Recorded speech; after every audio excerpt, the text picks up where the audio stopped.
kayo. Maniniwala po ba kayo na ang ginagawa ng gobyerno ngayon ay pandemya? Akala ko po, ang sakit, ang pandemya ay nanggagaling lang sa sakit. Dahil ang naranasan po namin mga driver na ito ay naaaling tulad po sa pandemya.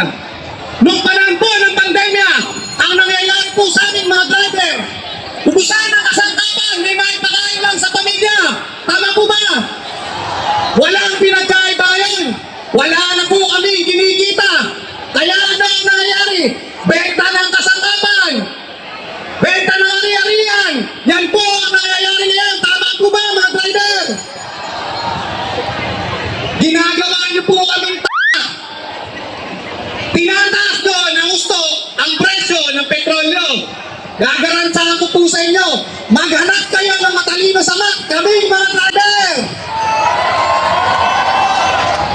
Hindi nyo kami kaya ng gawing maniwala po kayo sa amin.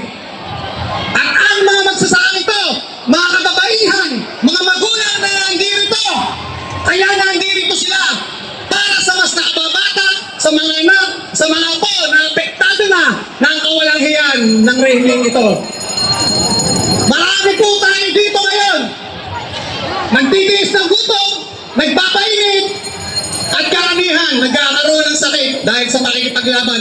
Pero baliwala po ito, kaya po ba natin ito? Pakasakali po, madinig nila tayo. Bakit po ba, pag para sa mga taong mahihirap, hirap na hirap silang ibigay ang para sa atin? Pero bakit pag para sa kurap, isang pirmahan lang, malaking pera ang nawawala sa atin? Tama po ba? Napakasakit pong tanggapin. Napakasakit po na iminumula tayo ng gobyerno ito sa maling sistema. Abay, maawa naman po kayo. Huwag pong puro talino, matuto din kayong magdasal. Huwag pong puro kasino, matuto din kayong mamigay. Ito po ang panawagan ko sa lahat po sa gobyerno. Ang taong bayan ang nagluglok sa inyo, ang taong bayan din ang magpapatuma sa inyo. Tama po ba?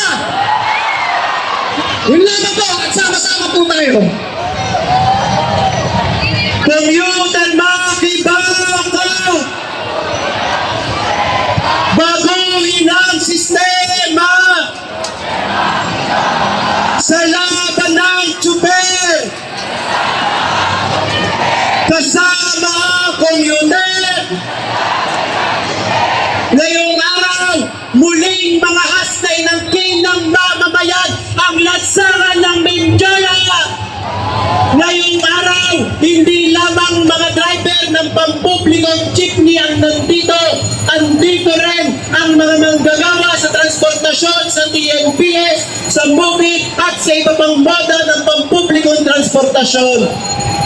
Noong nakaraan, sabi ni Marcos, ang wega ng mga tsuper ang nagpapahirap sa mga commuter. Sabi rin ng MMDA kahapon, wala raw na stranded ng mga commuter. Dahil ang mga commuter ay nasa strike center mismo ng mga driver at operator. Tama ba o hindi? Pinapakita natin at itunuguhin natin sa kasaysayan ng alyansa ng mga manggagawa sa transportasyon at commuter at tatapos sa palpak. Sa mga susunod na araw, hindi magtatapos sa Mindoro ang pakikibaka ng mamamayan. Pagod na ba tayo magwelga? Pagod na ba tayo pumunta sa Mindoro? Kung ganito, inaanyayahan namin ang lahat ng mga driver, commuter at iba pa na sumama sa malawakang kilos protesta, huelga at protestang bayan. Mga kasama, sabay-sabay nating itaas ang ating kaliwang kamao at sabay-sabay nating isigaw ang ating mga panawagan. Presyo ng langis! Ibaba! Ibaba! I-roll ba? Sa laban ng tsuper! Kasama ang commuter! Mabuhay ang masang ng pawis! Mabuhay ang wika ng bayan!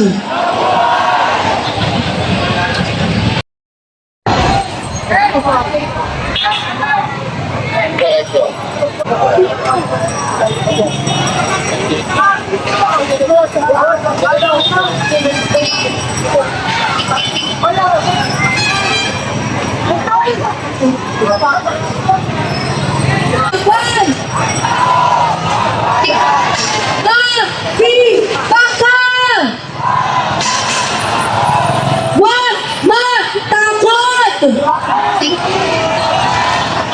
Mga kababayan, sa ilang saglit na lamang po ay magsisimula na ang ating programa dito sa harap ng Menjola.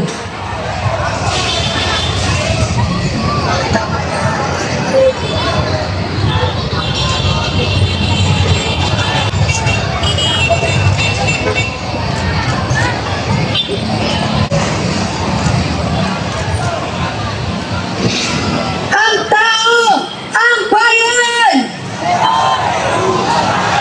Ngayon ay lumalaban!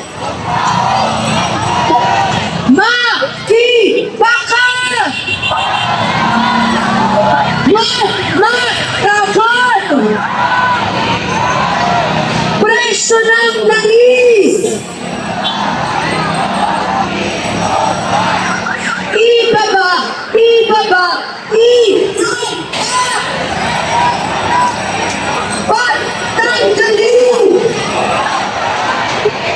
Tulak panagutin! Ang tao! Ang bayan! Ngayon ay lumalaban! Patanggalin! Tulak panagutin! Oy, na-regulation na!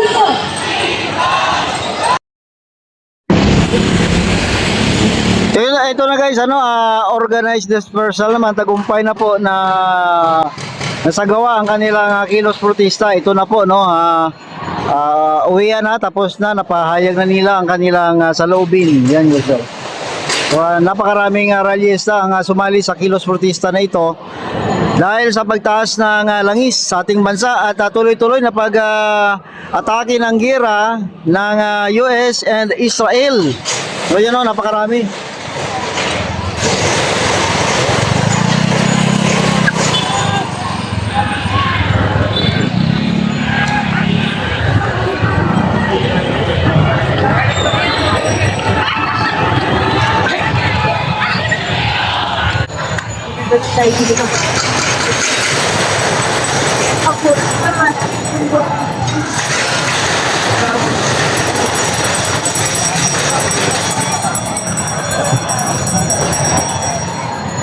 So grabe, tagumpay na nasagawa ang rally.